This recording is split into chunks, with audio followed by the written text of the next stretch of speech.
This is the final 13 minutes of Lecture 12, The Actions of Jesus. Soon as he had appeared,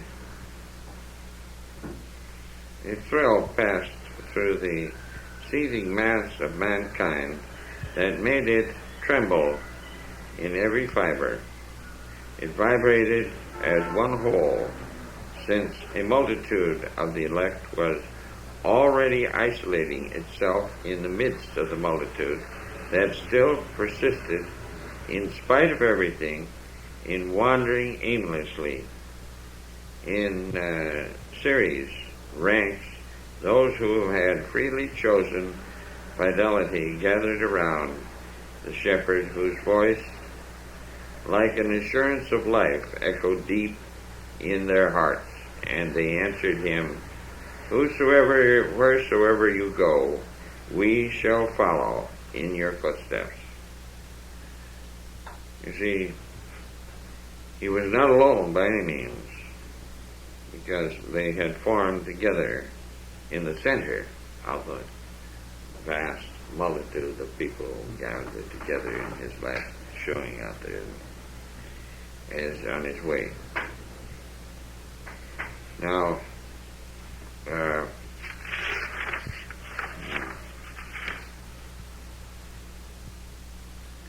moreover, the road our Savior followed, and the man was called on to follow with him, was that very road that being had always taken in order to leave non-being far behind.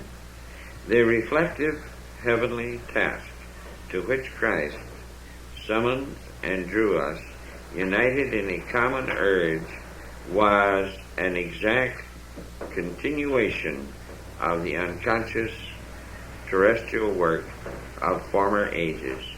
For under an outward appearance of kindly and humble moral teachings, the law of purity and the Christian charity hides an operation that is pure fiber, in which the original plural function of which being is recast and fused until its unity is consummated. And as I talk about the whole, I go back to one simple statement. Prime mover of the restored universe, which shows that the universe had slid down the ladder in its reality and function. Yes. Is that the whole universe or the solar system? Or the solar system. We never talk about anything else, and neither does the Testament. So then the Earth wasn't the only planet that went downhill. But the Earth was the planet that went down the lowest. Well, it's a kindergarten. You know, you always send the little ones into the kindergarten first, or if they make a mistake, you send them back to the kindergarten.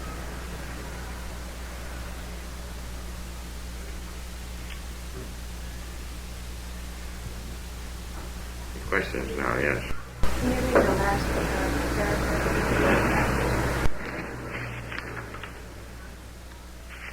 This is a uncorrected notes, of course, so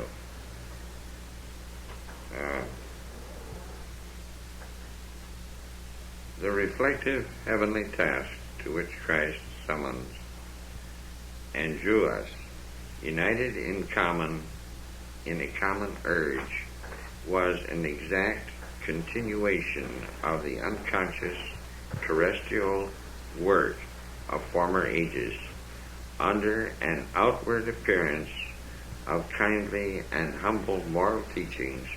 The law of purity and Christian charity hides an operation that is pure fire, in which the original plurality of being is recast and fused until its unity is consummated. Does that have something to do with the atoms? No, it has to do with the invisible host and what is called the invisible kingdom. Yes. Why is it called the unconscious terrestrial world? Because you don't see it going on. For this time? It's very quietly done. I don't know if you've ever observed how quietly we came into existence.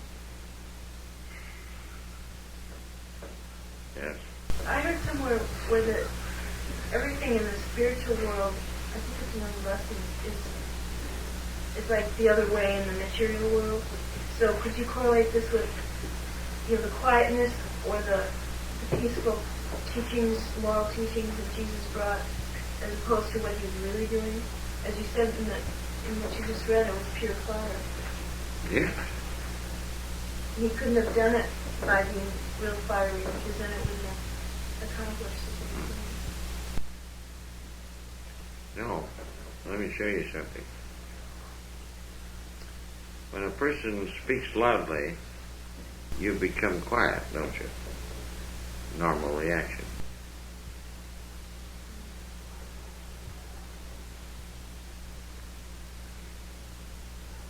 So when you teach a class and you see that the minds are not open to the truth, you speak loudly, they become quiet, and then the truth seeps in. Quiet. Bang the table a few times. Huh? Bang the table a few times. That's like it. You're teaching that. All right. So nothing else you've been stripped back. Yes. Why is it that people on Earth seem to get everything backwards? Well, because they're looking from strictly from a functional standpoint entirely, and they only have part of the truth to govern their thinking with, you see. Consequently, they only have the outward action. The illusion is not a factual thing to them. What would be the opposite of function? What? I mean, what would be the opposite polarity of functional? Knowing. See. This is the difference between the two. It's again the love is giving, and if you will look around, amongst the many people that you know, you will find they're very poor receivers of any gift. Most people of the earth are very poor receivers of a gift. They don't know how to be gracious and accept things. It is an art which has almost been forgotten. And it is something which they need to learn. Because if people wish to give, accept. It doesn't make any difference to me what they give me. I've got more contraptions and things than you could think of, even think of. But do you think I would refuse to accept one? And do you think I would refuse to be grateful for what they gave me And it's, a lot of times it's things that are absolutely useless. It's just about like trying to get me an elephant, you know, I had no use for it. You know, I get sometimes the most beautiful ties and all kinds of things, you know. Nice, very nice sweaters and, beautiful socks, you know. All kinds of things. You got everything you can think of for there. Well, I'm not going to be ungrateful and say no, and say, well, I couldn't use this. Why? Well, you cut off their opportunity to give, because if they give, they receive. I'm denying them the privilege of grace through giving to me. Because they are not giving to me. They are giving to Jesus. They're not giving to me.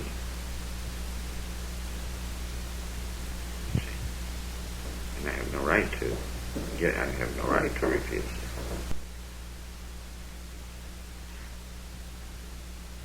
I'm just the physical hand that can reach out and take it and thank them for it. Instead of one side.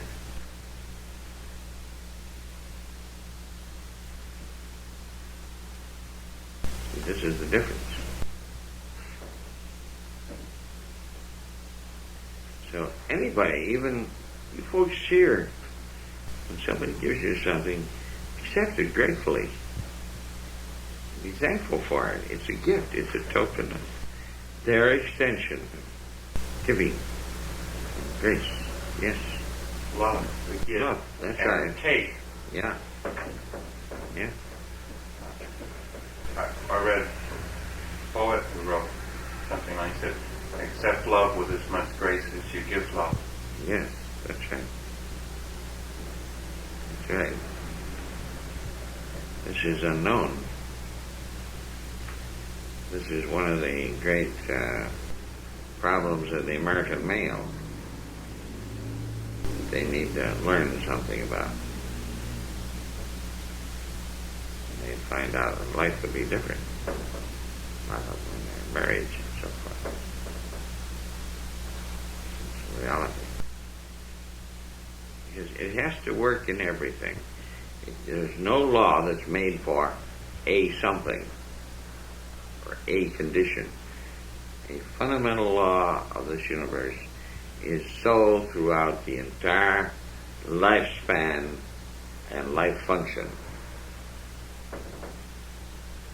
You might have to, in order to accomplish certain things, add another law to it. But that law is still there. Those two laws are still there, just the same. Only they're just functioning together. See? Okay. Have a nice night.